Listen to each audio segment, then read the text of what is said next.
Hi everyone, it is Maya Lotz from the Energy for Life Wellbeing Practice, and I'm your host for the Ocean of Abundance podcast. Welcome to another episode in the series Crossing the Ocean of Grief. In this series, I am joined by Sandy Lotz-Weiner, the owner of Inspired Life and Grief Coaching Practice, educator, author, and speaker. In each episode, we look at different aspects and topics related to grief. In today's episode, we talk about different kinds of losses, love, and creating new chapters in our lives, as well as sharing a few self-compassion tools for navigating the ocean of grief and life's challenges and transitions. Before we start, allow me to introduce our grief coach and educator. Sandy started her professional career as a pharmacist in South Africa, her country of birth. In 2003, she relocated with her late husband Tony to the beautiful Monterey Peninsula in California. There she worked as a pharmacist and obtained credentials as a health and life coach, working with clients part-time. In 2017, with the passing of her husband and then her mother, Sandy became interested in studying grief and the grieving process. After she moved through her grief journey, she became a certified grief coach and educator, and the author of Crossing the Ocean of Grief book, a guide on how to save yourself from the depths of despair after losing someone you love. Welcome, Sandy. How are you today? And where are we starting our conversation today? I am doing great. Thank you so much. Super excited to be here and happy to participate in our co creation here. Let's talk about loss, life, love, and how we can create another chapter in our lives after we have experienced something that really brought us to a point in our lives where everything just dissipated or crumbled or we lost somebody. And let's look at the wider picture of love and the wider picture of different losses and how maybe the ocean of grief and the ocean of abundance start flowing back together again or simultaneously. Let's start with loss because most of the people on this podcast has experienced a loss and of some shape or form. And so let's look at the different types of losses. The most obvious ones would always involve a loved one or somebody very close to us or a pet. And those are the big devastating ones. But there are so many more losses in life. And on some level, I think those are missed opportunities for us to familiarize ourselves with loss being part of life. And, it starts really in childhood when things change. If you think about a child's schooling, they've just become familiar with kindergarten and then they have to leave those friends maybe and move to another phase of their life. And that would be a great moment to help somebody adjust to the continual cycle of losing and loving something new and losing and loving something new so that it doesn't mean we're preparing ourselves for the big losses, but I think we have a different understanding of the cycle of life. Absolutely. A day begins and a day ends. And I think a loss is challenging, just like new starts are challenging, but there are gifts as well. In those deep wounds, we often find jewels, and only later you realize that was a tough period of my life, but wow, look how much I learned. Right. And so that reminds me of when somebody gets a promotion or a opportunity that will enhance their lives or take them on a whole new adventure. It's a very exciting moment, and we tend to want to focus on the big and the new, right? Which is wonderful. But even in the big, new, exciting opportunity, there's going to be some form of loss because you really can't take all your closest friends with you if you move out of state. Or when you finish your degree and you get your qualification, you're leaving that college life behind. So we're sometimes ill prepared for the feelings that might come up. and the slight grief that might come up. And some people might even fear progress a little bit because it might involve letting go of to let in, which is really what it's about, right? It's not about letting go and forgetting, it's about letting go to let new light, a new life, a new love in. Yeah, you can't keep filling the cup. At some point that cup that full and it needs to overflow, and then also to let new things in. You need to create void, you need to create space for it. So those transitions, as you said, you study for your degree, you absorb all this information, and then you need to empty the cup, step into the next phase. You leave a job you love for a promotion. Some job losses might be a financial crash, but others are positive. And I recently saw a study which said we fear positive change even more because a negative loss, we are kind of hardwired to know what to do with that. So we are apparently more fearful of the unfamiliar, exciting change. Right. And so it reminds me of this. I think Marianne Williamson is the one that said we fear our success more than the losses. My favorite quote, Madiba said it at his inauguration in Cape Town. It's not our darkness we fear, but our light. And it's true. I can look at what I would label failure or whatever. I can sit and look at those heavy things, and in a way, I'm always digesting them. But I very rarely sit and go, you did well today. This was a good thing. We are wired towards that negative because of that built in fight, flight, freeze response. We're not wired to go, that was great. You did well. We just immediately go into the negative loop because that's how we wire. Right. And before we get really down on ourselves for going into the negative, that is also our superpower. We are wired to survive. That's how we've done it as a species all these years, right? So, of course, we need to know what's the challenges out there and how to survive, but we can grow. And that's another thing that we do have inherently in us, but we don't always activate that mechanism in us. So if you look at people that have gone through horrific things like Viktor Frankl, not only are we going to survive because we're inherently built to survive anything, we could actually restore our old way of being and we can grow beyond that. And that's where you were speaking about when you have this external thing that happens, like you suddenly lose your job and you have to go and change careers, say, for instance. And it might feel like it's not my choice, but then you look back 10 years later and you realize that's where you met your new husband, or that's where you found the information to write a book, or that's what opened up traveling to you. We are also wired for post traumatic growth, which is something that we are just not that familiar with, maybe. And you're right, there's never a blueprint, right? So we tend to want to wait for clarity in the world before we take another step.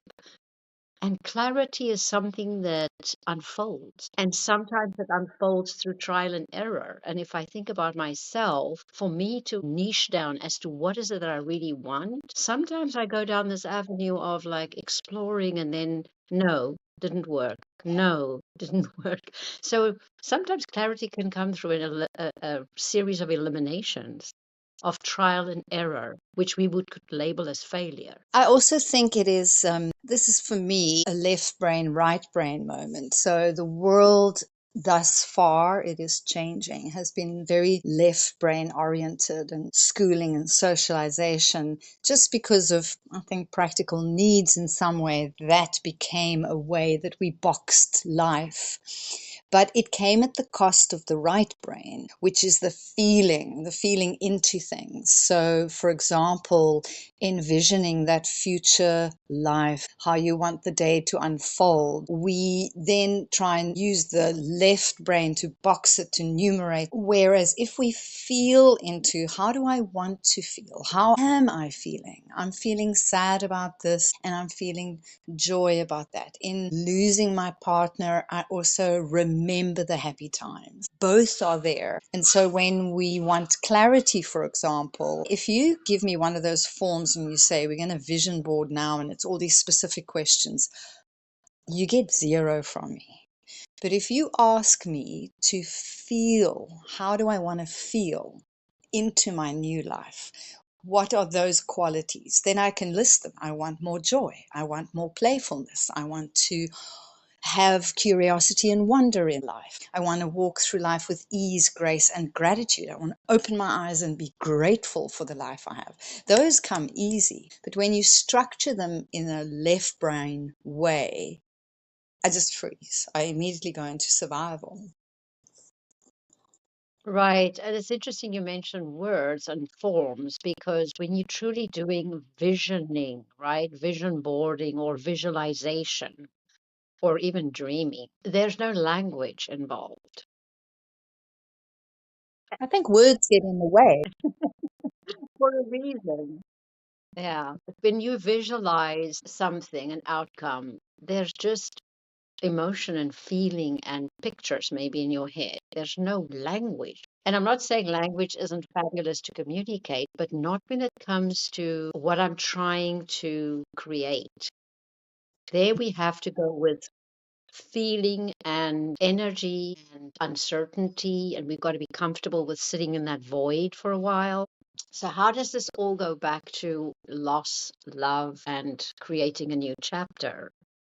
It's a somatic experience. It comes from the innate body wisdom, which we've also neglected. Right. So many of us are a little bit disconnected from body and feeling, and we live in our heads, and that's also part of the education and the working environment we're in.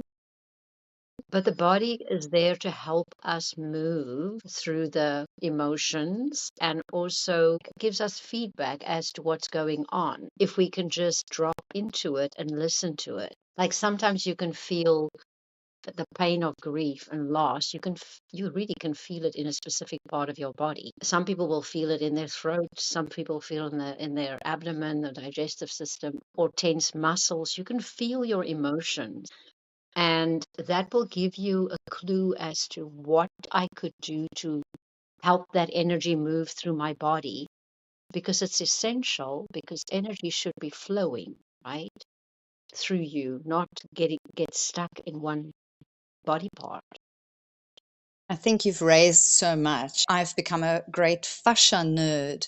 And so, in looking at what we're unfolding now, then I think, wow, Louise Hay did such amazing work before we knew what we know now and understand through the fascia research about how body parts speak. So, the body communicates, and we just need to listen.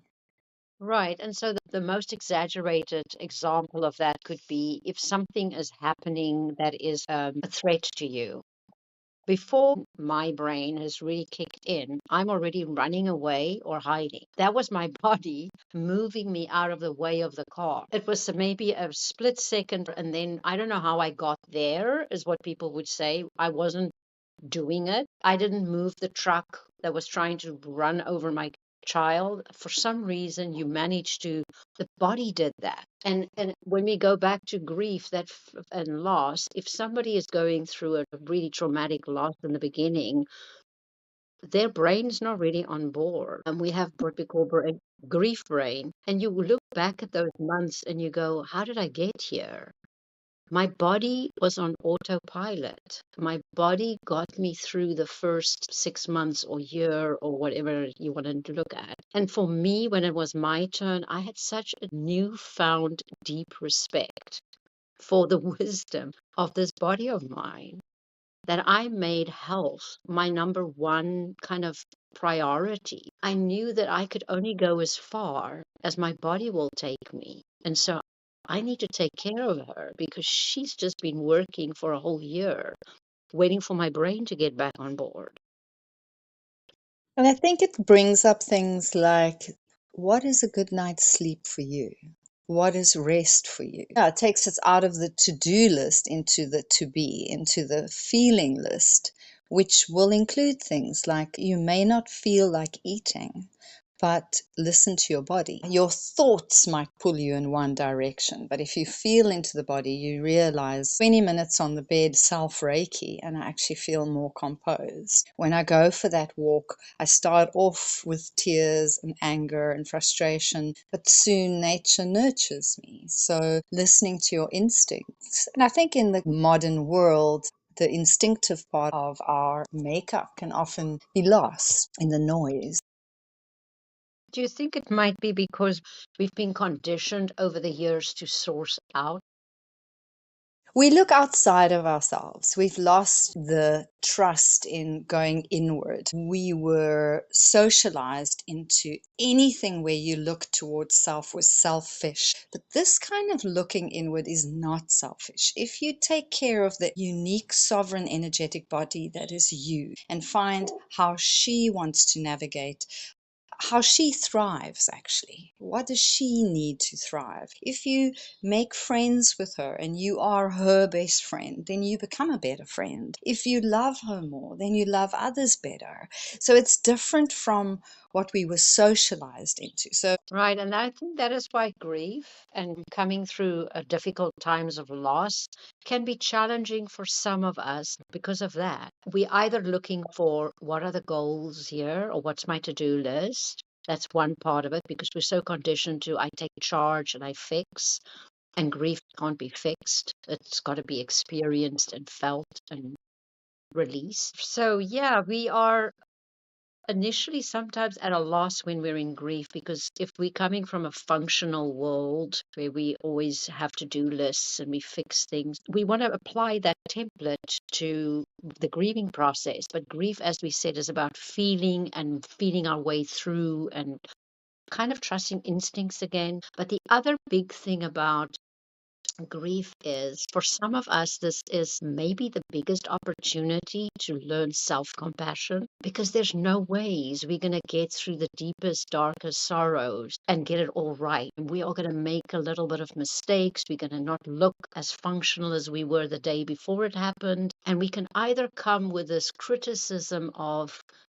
I'm failing, or all the negatives. But we're actually asked to look at ourselves through a lens of compassion, self compassion, because you won't get through the full grieving process and let it all out without not looking your best, right? I mean, that's really what it is.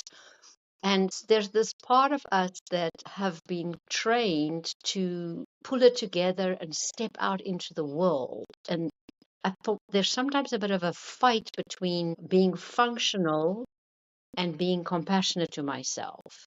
And that's an ongoing thing because most of us, when we're going through loss and grief, we still have to earn a living.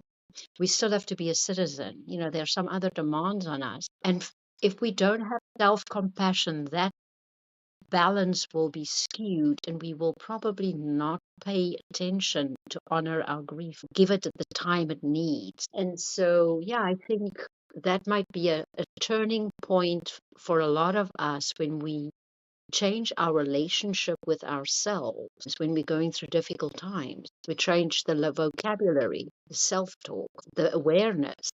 But if you're in a structured environment like a corporate world, how would that look, right? So, what comes to mind for me is breath work. We breathe and we move. And so, those are things that are in our pockets right at work. So, at your desk, when it starts to get too much and you need to rectify the moment or rebalance yourself, all you need to do is slow down your breathing. And we know the 4-7-8 breath work where you're inhaling for 4 and exhaling for longer and holding it in the middle for 7, or box breathing. When I'm counting my breath, I am not looking at the external world or worrying about the future. I'm coming back to my body. I'm coming home to myself. So that's one of the things that people can do if they don't have sufficient tools yet. That's the first thing I give people. And one of my other favorites would be movement. Little joke on the side here.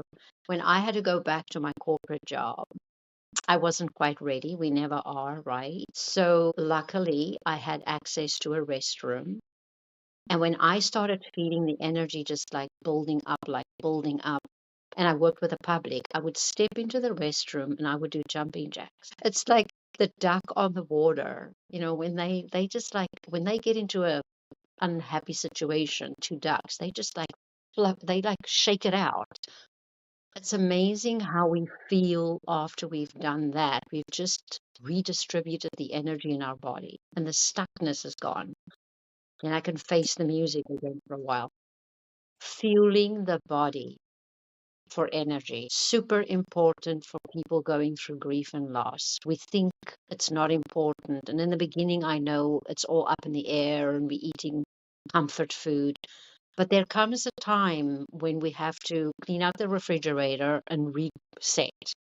And we've got to look at what is in there, and the chocolates and the ice cream and the Chardonnay might have to move and make space for healthy food. Because when we are not fueling our bodies sufficiently and our energy is low, it's harder to actually get a handle on our emotions. They then ride us as opposed to we are able to regulate our emotions.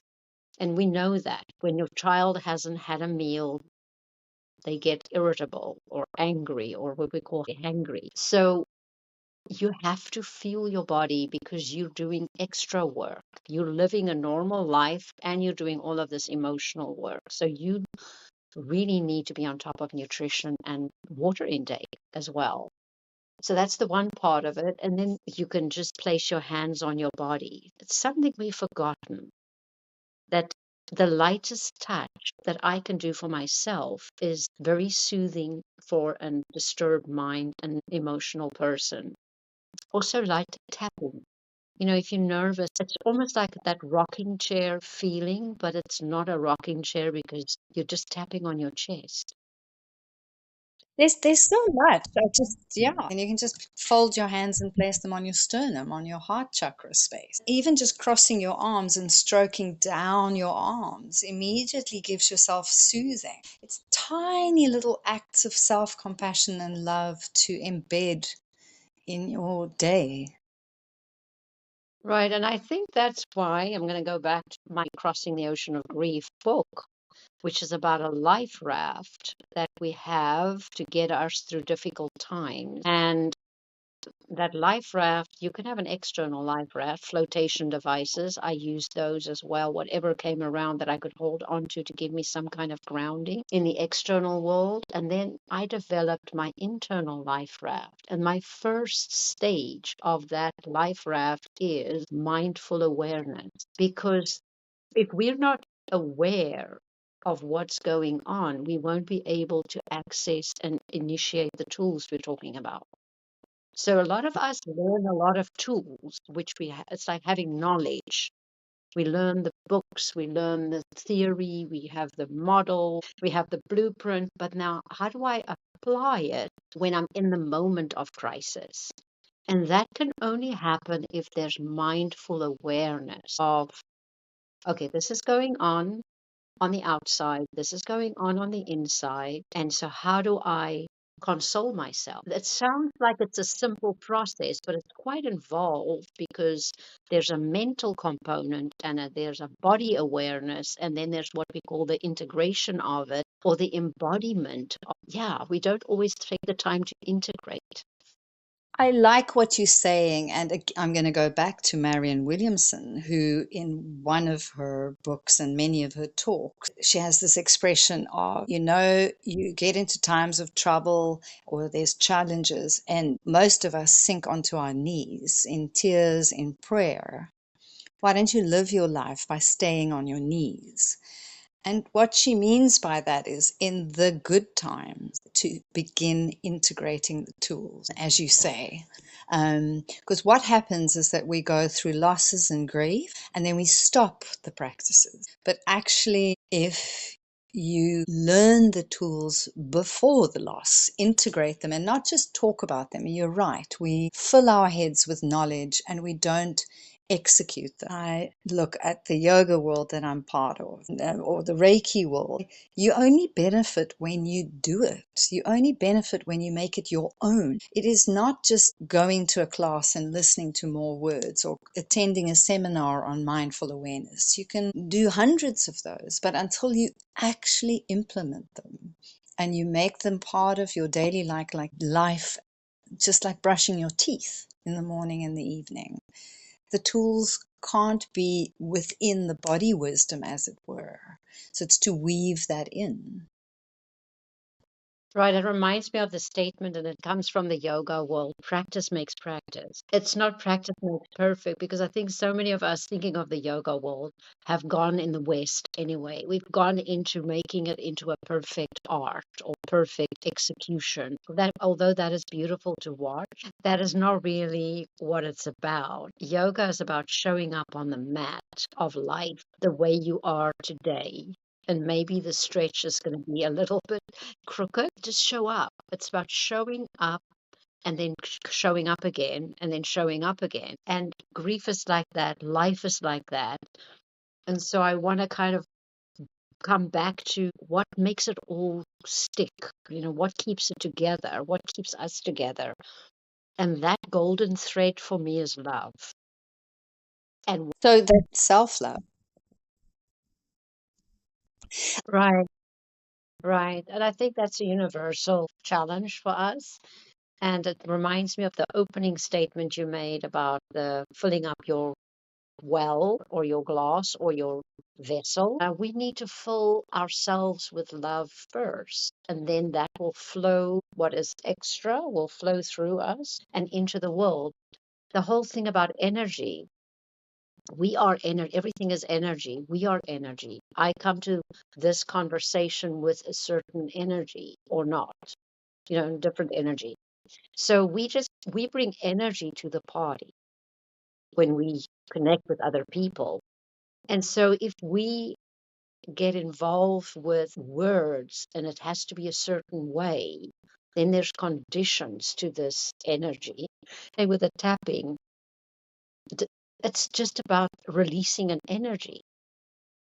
You can place an affirmation on top of that if you want to strengthen it, but it's not essential to move the energy. So let's go to another modality that I love, you love as well, and that's essential oil. So think about how that works. I haven't touched myself. I didn't think through it.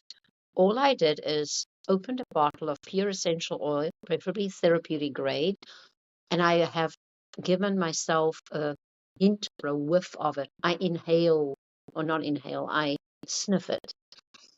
And that changes my brain. It changes the energy in my body. It changes my mood. There was no word, there was no affirmation. It was instantaneous. If you take a bottle of wild orange, for instance, and you just smell that, it's almost like it's an instant smile on the inside of your body. You're uplifted. Citrus oils will uplift you. And so, for somebody that is not able to learn a more challenging technique, that is kind of just after the breath. If you can breathe and open the bottle of essential oils, then you can smell it. And then you can move onto the yoga mat. It's simple little pieces, but it has to do with repetition, and it has to do with awareness and integrating it into a lifestyle.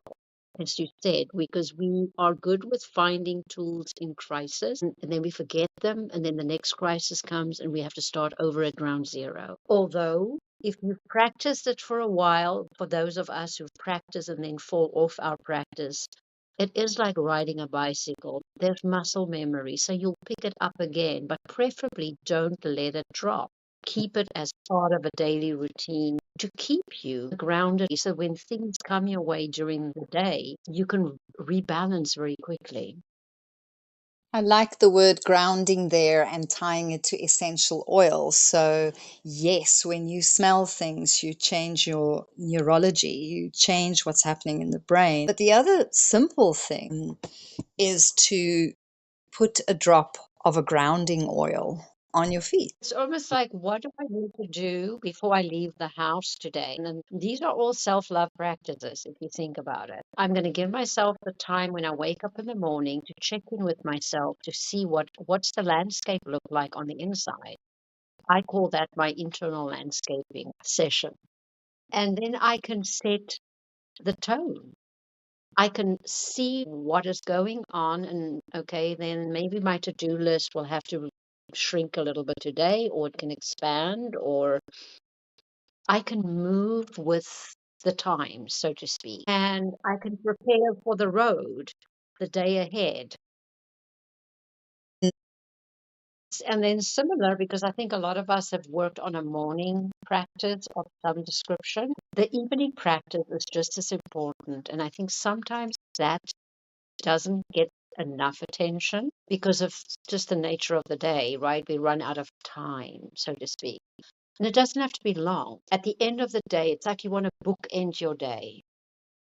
And I think that we know that that helps for settling down and sleeping better. But it's also, it brings a closure. Now we're going back to every day is a beginning and an end. There's maybe an excitement about what's to come up in the day. And then there's a, oh, it's over at the end of the day. And if we learn rhythms in our daily life and seasons, if we follow seasons, rhythms, and patterns, we get used to the ebb and the flow of life. The sun rises, we move into energy, the sun goes down, go, it's lower energy.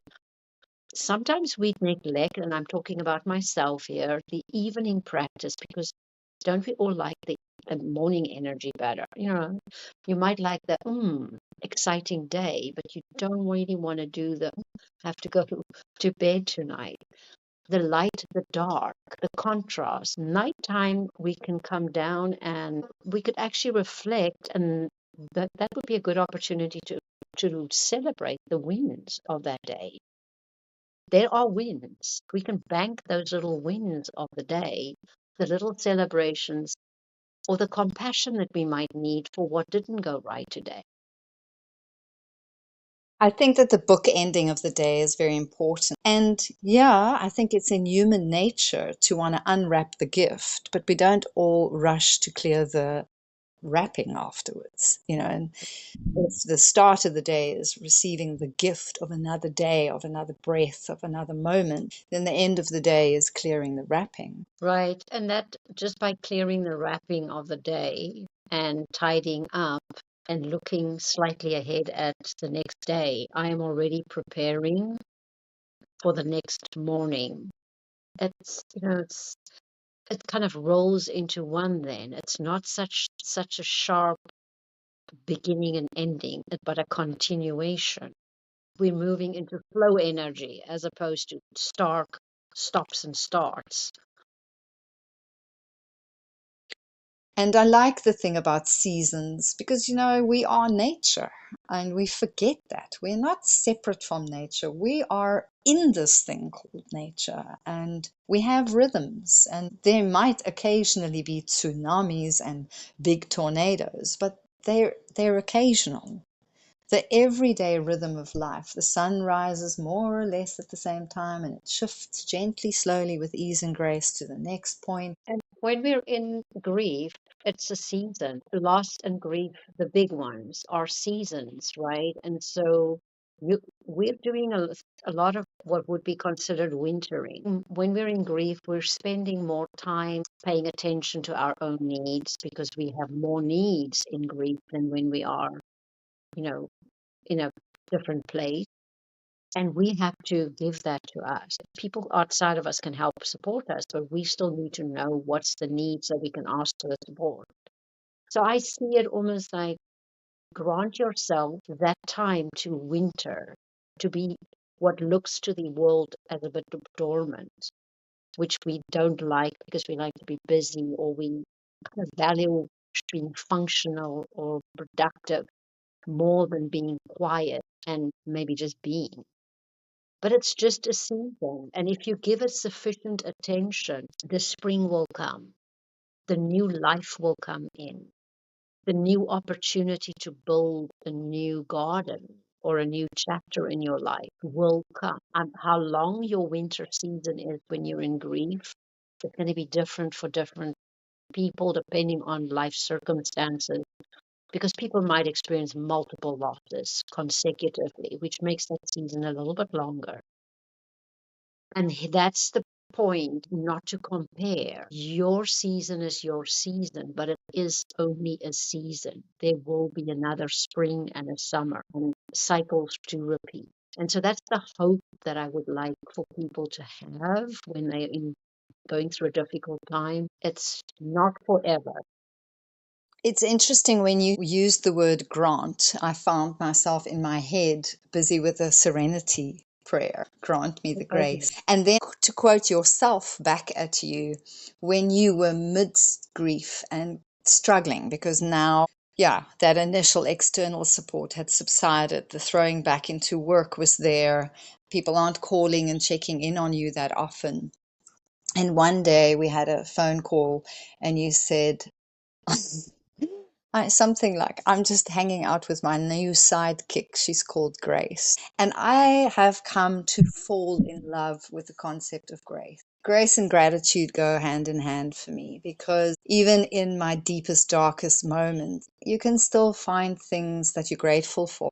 It doesn't matter how small it is, if you find something to be grateful for just like sniffing an essential oil. There's a reaction in your brain the moment you find something to be grateful for. And then, as you say, the grace, grant yourself the grace to enter the day gracefully, with ease. Put the stick down and grant yourself the grace to put your head on your pillow tonight with ease, with self compassion. I'm smiling. It's kind of funny because my second step or second phase on that life raft was graceful acceptance. Because when you're sitting in the mud of the loss and the life that fell apart, and it feels like I can't find my grounding, I'm just like falling, falling, falling. You can't get through that without grace. You just can't. There's just no way. And then comes the gratitude for what is still here. I mean, you start looking around at the like debris of your life in the ruins. And I'm thinking of the LA fires now. People are going to their homes and they're trying to find something that is going to help them start again. And that would be gratitude. And I know this sounds strange maybe to some people, but that for me was how I started clawing myself out of my darkest well. I have to find gratitude for something, preferably in the now, but that might be a stretch.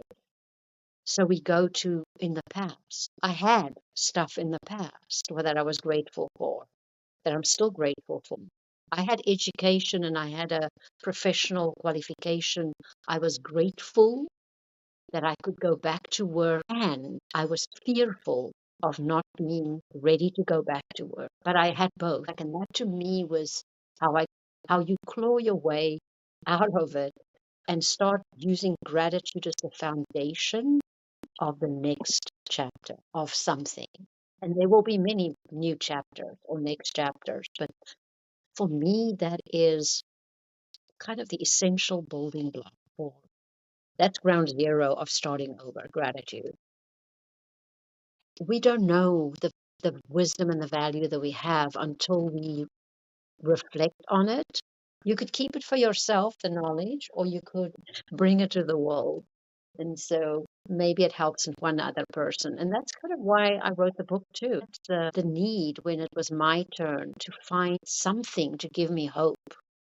And I realized that even though this might be hard work for me to go back into the feelings and share my story, not only is it healing for me, but maybe it will inspire one other person to do the work, to do the grief work, to find the support, to not give up on themselves, to believe that there is another chapter and that there's hope for light to come back into that incredible darkness that you're in when you're in deep, deep loss. Wow, Sandy, we covered a lot of ground today, and I think both of us already feel subsequent episodes on gratitude and more about your life raft. And I feel that I need to again refer to the world of Reiki, and say one of the foundations of Reiki, key foundations, is the Gokai, the principles. And the opening words are just for today. And I get teary when I think that, because that phrase, just for today, has carried me through deep water, because you just need to navigate today. And there are some days when you're in grief or loss or challenging times where maybe it's just for this half an hour, just for this moment. This is what I'm experiencing. It's not going to last forever. And to be present to that person and to that moment that you are. Anything you'd like to add as we prepare to say goodbye, Sandy? I like that, what you just said, Maya. That is so true. My deepest hours of struggle and survival, my mantra became, you just have to take one breath at a time. You just have to live life one breath at a time. If you're breathing, you're moving. That was it, because I couldn't think beyond the breath. I couldn't even go into the day. I was in the breath moment at that point. But later on it turned into, okay, just for today or just for now, right now. But yes, we live one breath at a time. That's it. And if I stop breathing, I stop living. Yep, back to the cycle of life. There will be birth, there will be life, there will be death. I say thank you to you for your presence, and I'm looking forward to our next episode. Thank you, Sandy. Thank you, Maya. And I'm looking forward to our next episode, or two or three. Thank you, Sandy. Bye. Bye.